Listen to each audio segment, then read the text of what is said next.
بسم الله الرحمن الرحيم قل أعوذ برب الناس ملك الناس إله الناس من شر الوسواس الخناس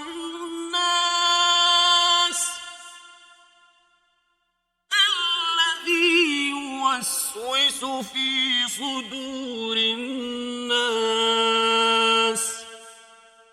من الجنة والناس.